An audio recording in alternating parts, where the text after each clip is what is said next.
ಸೀತಾ ಪರಶುರಾಮ ಇಲ್ಲಿ ಕಾಣುತ್ತಿಲ್ಲವಲ್ಲ ಮನೆಯಲ್ಲೇ ಇಲ್ಲ ನೋಡ್ರಿ ಇಲ್ಲಿ ಬರ್ತಾ ಇದ್ದಾನೆ. ನನ್ನ ಸುತ್ತಲಲ್ಲಿ ನಮ್ಮ ಪರಶು ಬರ್ತಾ ಇದ್ದಾನೆ.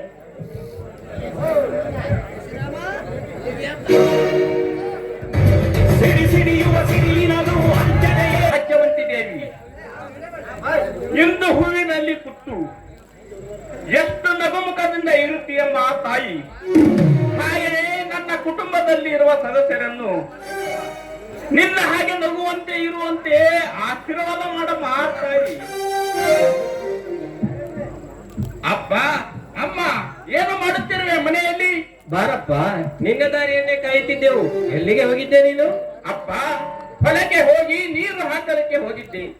ಬರುವಾಗ ದನ ಕರುಗಳಿಗೆ ಮೇವು ಹಾಕಿ ಬಂದೇನಪ್ಪ. ಪರಶು, ಹೊಲದಲ್ಲಿ ಕೆಲಸ ಮಾಡಿ ತುಂಬಾ ಆಯಾಸ ಆಗಿರ್ಬೋದು. ನಡೆಯಪ್ಪ, ಊಟ ಮಾಡಿದೀಂತೆ. ಅಮ್ಮ, ತಮ್ಮ ರಾಜೇಶನು ಬರ್ತಾ ಇದ್ದಾನೆ. ಅವನು ಬಂದ ಕೂಡಲೇ ಎಲ್ಲರೂ ಕೂಡಿ ಊಟ ಮಾಡಿದರಾಯ್ತು ನೋಡಮ್ಮ.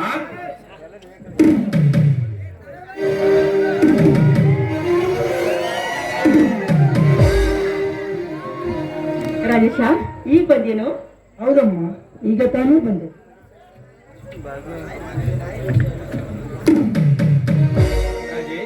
ನಿನ್ನ ನೌಕರಿ ವಿಷಯ ಏನಾಯ್ತಪ್ಪ? ಅರ್ಜಿಗಳನ್ನು ಹಾಕುತ್ತಿದ್ದೆಯಾ?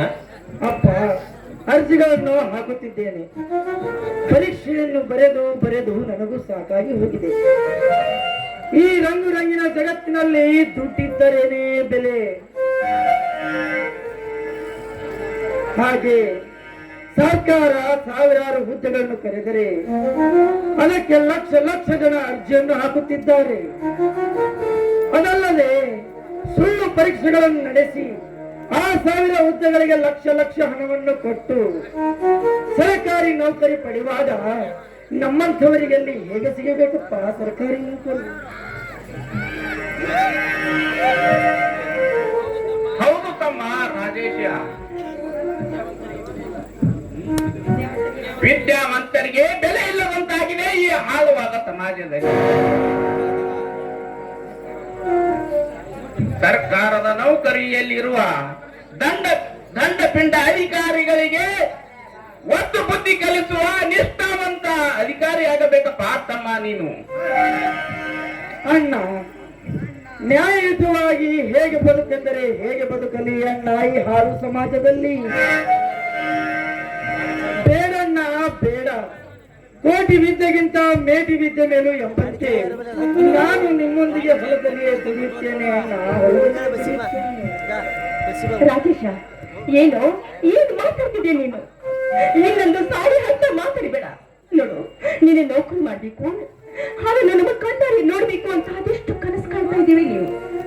ದಯವಿಟ್ಟು ಆ ಕನಸನ್ನು ನನಸು ಮಾಡು. ಹೀಗೆಲ್ಲ ಮಾತಾಡಬೇಡ. ಸಾಲ ಸೂಲ ಮಾಡಿ ನಿನ್ನನ್ನು ವಿದ್ಯಾವಂತನನ್ನಾಗಿ ಮಾಡಿದ್ದೇವಪ್ಪ. ಈಗ ನೀನು ನಮ್ಮ ಆಸೆಯನ್ನು ಈಡೇರಿಸದಿದ್ದರೆ ಖಂಡಿತವಾಗಿ ನಾವು ಬದುಕುವುದಿಲ್ಲ.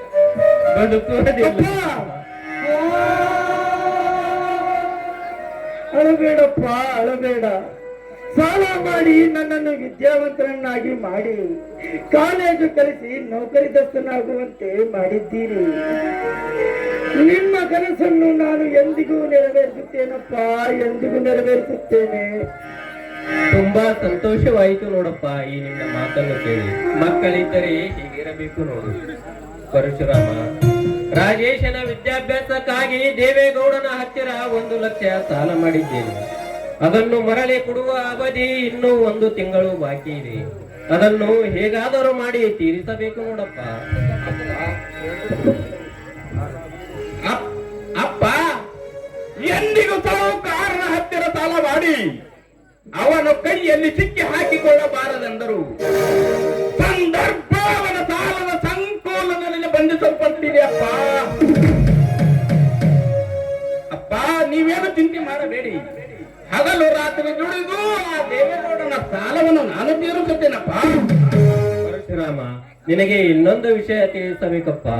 10 ವರ್ಷಗಳ ಹಿಂದೆ ಆ ದೇವೇಗೌಡನ ಹತ್ತಿರ 50,000 ಸಾಲ ಮಾಡಿದ್ದೇವೆ.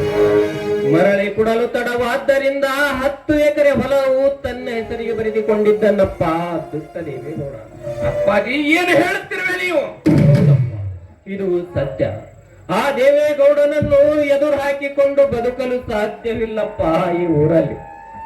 ಅಪ್ಪಾಜಿ, ಆ ದೇವರೇನೋ ದೇವರೇನಪ್ಪಾಜಿ, ಆ ದೇವೇಗೌಡನ ರುಂಡವನ್ನು ಕಡೆದು ಅವನ ಕೈಯಲ್ಲಿ ಇರುವ ಆಸ್ತಿ ಪತ್ರವನ್ನು ಮರಳಿ ಪಡೆದುಕೊಂಡು ನಿನ್ನ ಕೈಯೊಳಗೆ ತಂದು ಕೊಡುತ್ತೇನೆ ಅಪ್ಪಾಜಿ, ನಿನ್ನ ಕೈಯೊಳಗೆ ತಂದು ಕೊಡುತ್ತೇನೆ.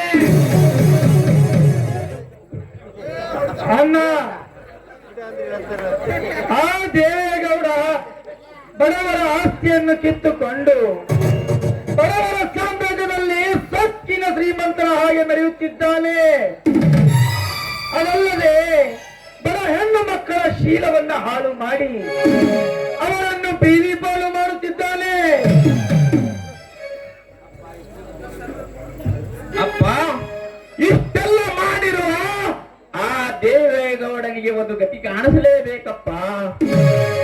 ಈ ಬಡವರ ಸಾಮ್ರಾಜ್ಯದಲ್ಲಿ ಸೇಡಿನ ಸರ್ಪ ನಾನಾಗುತ್ತೇನಪ್ಪ, ಸೇಡಿನ ಸರ್ಪ ನಾನಾಗುತ್ತೇನೆ ಆ ದೇವೇಗೌಡನಿಗೆ. ಬೇಡ ಪರಶು, ಬೇಡ. ಆ ದೇವೇಗೌಡ ಒಳ್ಳೆಯವನಲ್ಲ, ಅವನೊಬ್ಬ ಗೋಮುಖ ವ್ಯಾಘ್ರನಪ್ಪ, ಗೋಮುಖ ವ್ಯಾಘ್ರ. ಅವನ ಸಹವಾಸ ಒಳ್ಳೆಯದಲ್ಲ. ಅಮ್ಮ, ಸುಮ್ಮನಿರಿ ನೀವು. ನಮ್ಮನ್ನೇ ಆಳುವ ಗೌಡನಿಗೆ ಅಷ್ಟೊಂದು ಸತ್ತಿದ್ದ ಮೇಲೆ ಅವನನ್ನು ಸತ್ತ ಮುರಿಯಲೇಬೇಕಮ್ಮ, ಸತ್ತ ಮುರಿಯಲೇಬೇಕು. ಅಣ್ಣ ಅಣ್ಣ, ಸೊಕ್ಕಿನ ಸಾಮ್ರಾಜ್ಯದಲ್ಲಿ ಶ್ರೀಮಂತರಂತೆ ಮೆರೆಯುತ್ತಿರುವಂತ ದುಷ್ಟರಿಗೆ ಬುದ್ಧಿಯನ್ನು ಕಲಿಸಿ ಈ ಬಡ ಜನರನ್ನು ಹಾಯಾಗಿ ಬದುಕುವಂತೆ ಮಾಡೋಣ ಅಣ್ಣ, ಹಾಯಾಗಿ ಬದುಕುವಂತೆ ಮಾಡೋಣ.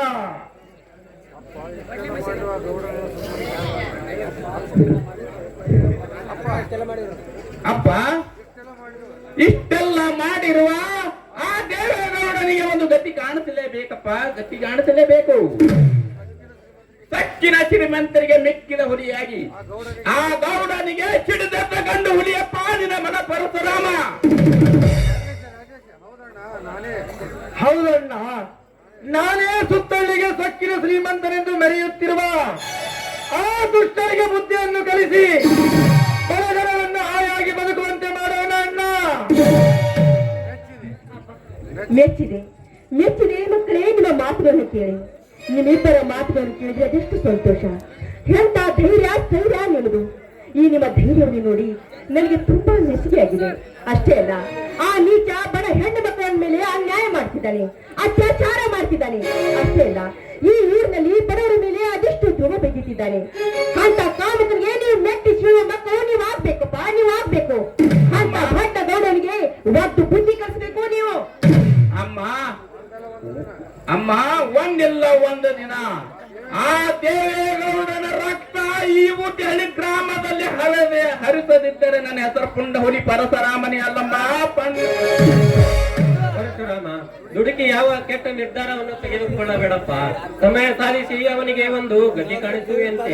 ಹಾಗೆ ಆಗಲೆಪ್ಪ.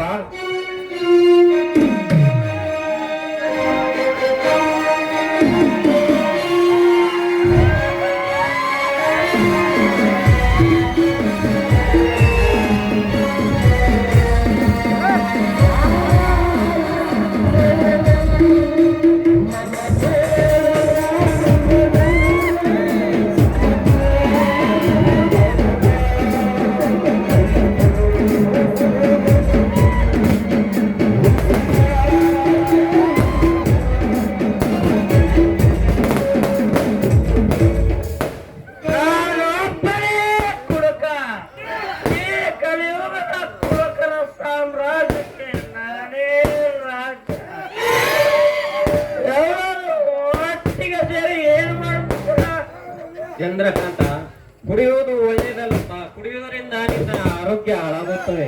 ಕುಡಿಯುವುದನ್ನು ಬಿಟ್ಟು ಬಿಡಪ್ಪ, ಬಿಟ್ಟು ಬಿಡು. ಕುಡಿಯುವುದನ್ನು ಬಿಡಬೇಕೆ? ನಾನು ಕಟ್ಟಿದ ಕುಡುಕರ ಸಾಮ್ರಾಜ್ಯದ ಗತಿ ಏನಾಗಬೇಕು? ರಾಮಾಯಣದಲ್ಲಿ ರಾವಣ ಕುಡಿಲಿಲ್ಲವೇನೋ? ಮಹಾಭಾರತದಲ್ಲಿ ದುರ್ಯೋಧನ ಕುಡಿಲಿಲ್ಲವೇನೋ? ಸುರಲೋಕದಲ್ಲಿ ದೇವೇಂದ್ರ ಕುಡಿಲಿಲ್ಲವೇನೋ? ಅದರಂತೆ ಈ ಕಲಿಯುಗದಲ್ಲಿ ಈ ಚಂದ್ರಕಾಂತ ಕುಡಿಯಲು ತಪ್ಪೇನೂ ಇಲ್ಲ. ತಮ್ಮ, ನೀನು ಚಿಕ್ಕವನಿರುವಾಗ ಬಹಳ ಅಪರೂಪವಾಗಿ ಬೆಳೆಸಿದೆ. ನೀನು ಕೆಟ್ಟ ಸ್ನೇಹಿತರ ಸಹವಾಸ ಮಾಡಿ ಕೆಟ್ಟ ಚಟಗಳನ್ನು ಕಲಿತು ಕೆಟ್ಟವನಾಗಿ ಬಿಟ್ಟೆ. ತಾಯಿ ಭಾಗ್ಯವಂತಿ, ನೀನೇ ಕಾಪಾಡು ಈ ನನ್ನ ತಮ್ಮನನ್ನು. ಅಣ್ಣ, ಎಲ್ಲರೂ ಒಳ್ಳೆಯವರ ಸಹವಾಸ ಮಾಡಿದ್ರೆ ಕೆಟ್ಟವರ ಸಹವಾಸ ಮಾಡೋರು ಯಾರು? ನನಗೇನಾಗಿದೆ? ನಾನು ಒಳ್ಳೆಯವನೇ. ಸ್ವಲ್ಪ ಕೊಡ್ತೀನಿ ಅಷ್ಟೇ.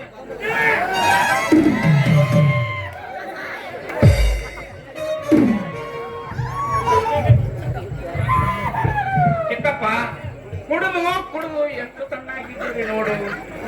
ದೇವರ ಕೊಟ್ಟ ಅಮೂಲ್ಯವಾದ ಶರೀರವನ್ನು ಹಾಳು ಮಾಡಿಕೊಳ್ಳಬೇಡಿ. ಇನ್ನಾದರೂ ಕುಡಿಯುವುದನ್ನು ಬಿಟ್ಟು ಬಿಡು ಚಿಕ್ಕಪ್ಪ. ಎಲ್ಲ ಪರಶುರಾಮ, ಕುಡಿಯುವುದನ್ನು ಬಿಡೋದಿಲ್ಲ. ಹಾಡು ಮಟ್ಟನ ಸೊಪ್ಪಿಲ್ಲ, ಸೂರ್ಯ ಮೊಟ್ಟನ ನೆಲವಿಲ್ಲ. ಆದರೆ ಈ ಕಣವನ ಕೊಡಕರ ಮೊಟ್ಟದ ಬ್ರ್ಯಾಂಡ್ಗಳೇ ಇಲ್ಲ. ಸರ್ಕಾರದವರ ಸರಾಯಿ ಅಂಗಡಿ ತೆರೆಯುತ್ತಿರುವಾಗ ನಾನು ಸರಾಯಿ ಕುಡಿಯೋದನ್ನು ಬಿಡಬೇಕೆ? ಚಿಕ್ಕಪ್ಪ, ಸರ್ಕಾರಕ್ಕೇನು ಗೊತ್ತು ಬಡ ಜನರ ಸಂಕಟ? ಸರ್ಕಾರ ತನ್ನ ಲಾಭಕ್ಕಾಗಿ ಸರಾಯಿ ಅಂಗಡಿಗಳನ್ನು ತೆರೆಸಿ ಬಡ ಜನರನ್ನು ಬಲಿ ತೆಗೆದುಕೊಳ್ಳುತ್ತಿದ್ದಾರೆ ಚಿಕ್ಕಪ್ಪ. ರಾಜೇಶ, ಓ ನನ್ನ ಮುದ್ದು ಕಂದ, ಸರ್ಕಾರಕ್ಕೆ ಬೈಬೇಡಪ್ಪ. ಸರ್ಕಾರ ಒಳ್ಳೆಯದು. ಜೇನಿಗೆ ಜೇನು ತುಪ್ಪ ಅಮೃತವಾದರೆ ತುಂಬಗೆ ಹೂವಿನ ಮಕರಂದವೇ ಅಮೃತ. ಆದರೆ ಈ ಕಲಿಯುಗದ ಕುಡುಕರಿಗೆ ವಿಸ್ಕಿ ಬ್ರ್ಯಾಂಡಿ ಸರಾಯಿನೇ ಅಮೃತ. ಸರಾಯಿ ಕುಡಿಯುವುದರ ಮಜಾನೇ ಬೇರೆ. ನಾನು ಕುಡುವರೆ ರಂಬೆ ಊರ್ವಶಿ ಮೇಲಕೆರೆಲ್ಲ ಬಂದು ನೃತ್ಯ ಮಾಡುತ್ತಾರೆ.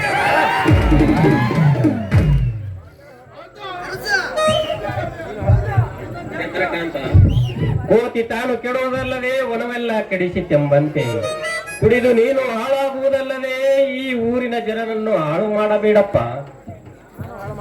ನಾನು ಹಾಳು ಮಾಡುತ್ತಿಲ್ಲ, ನಾವೇ ಹಾಳಾಗುತ್ತಿದ್ದಾರೆ. ಈ ಜಗತ್ತಿನಲ್ಲಿ ಒಳ್ಳೆಯವರಿಗಿಂತ ಕೆಟ್ಟವರೇ ಜಾಸ್ತಿ. ಕುಡುಕರು ಬಹಳ ಜನರಿದ್ದಾರೆ. ಪ್ರತಿ ಹಳ್ಳಿಗೂ ಪ್ರತಿ ಮನೆಗೂ ಕುಡುಕರಿದ್ದಾರೆ. ರೋಗದ ಜೀವನ ಎಂಜಾಯ್ ಮಾಡಬೇಕಣ್ಣ. ಇದೆಲ್ಲ ಒಳ್ಳೆಯದಲ್ಲಪ್ಪ. ಇದನ್ನೆಲ್ಲ ಬಿಟ್ಟು ಬಿಡು. ನಿನಗೊಂದು ಮದುವೆ ಮಾಡುತ್ತೇನೆ, ಸುಖದಿಂದ ಸಂಸಾರ ಮಾಡುವೆಯಂತೆ. ಮದುವೆ? ನನ್ನನ್ನು ಮದುವೆ ಆದವಳು ಯಾರು? ಆ ಸುರಸುಂದರಿ. ನನ್ನ ಮದುವೆ ಆದರೆ ಈಗ ಕುಡಿಬೇಕಿಂತಲೂ ಇನ್ನು ಜಾಸ್ತಿನೇ ಕುಡಿತೀನಿ. ಯಾಕೆಂದರೆ ಸಂಸಾರ ಜಿಂಗಟವೇ ಬೇಡವೇ ಬೇಡ.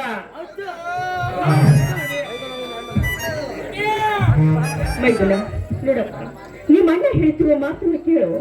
ನೀನು ಚೆನ್ನಾಗಿರ್ಬೇಕು, ನೀನು ಸಂತೋಷವಾಗಿರ್ಬೇಕನ್ನೋದೇ ನಮ್ಮ ಆಸೆಯಪ್ಪ, ನಮ್ಮ ಆಸೆ. ಈಗ ನನಗೇನಾಗಿದೆ? ಹೊಟ್ಟೆ ತುಂಬ ಕುಡಿದು ಸಂತೋಷವಾಗಿದ್ದೀನಲ್ಲ ಅಣ್ಣ. ಹೋಗಲಿ ಅಣ್ಣ, ನನಗೆ 100 ರೂಪಾಯಿ ಕೊಡೋಣ. ಯಾಕೆ? ಬೇಕಾಗಿದೆ, ಕೊಡೋಣ. ನಾನು ನಿನಗೆ ಹಣ ಕೊಡೋದಿಲ್ಲ. ನಾನು ಹಣ ಕೊಟ್ಟರೆ ಮತ್ತೆ ನೀನು ಸರಾಯಿ ಅಂಗಡಿಗೆ ಹೋಗಿ ಸರಾಯಿ ಕುಡಿದು ಹಾಳಾಗುತ್ತೀಯ. ಅರೆ, ಒಳಗೆ ಊಟ ಮಾಡುವೆಯಂತೆ. ನೀನು ನನಗೆ ಹಣ ಕೊಡೋದಿಲ್ಲವೇ? ಹೋಗಲಿ ಬಿಡು. ನನಗೆ ಹಣ ಹೇಗೆ ಪಡೆದುಕೊಳ್ಳಬೇಕೆನ್ನೋ ನನಗೆ ಚೆನ್ನಾಗಿ ಗೊತ್ತು. ಬರ್ತೀನಿ. ಚಿಕ್ಕಪ್ಪ, ಹೀಗೆ ಮಾಡಬೇಡ ಚಿಕ್ಕಪ್ಪ. ಈ ಊರಲ್ಲಿ ನಮ್ಮದು ದೊಡ್ಡಸ್ಥನ ಮನೆ. ನಾನು ನಿನಗೆ ಹಣವನ್ನು ಕೊಡುತ್ತೀನಿ, ಸಂತೋಷದಿಂದ ಇರಮ್ಮ.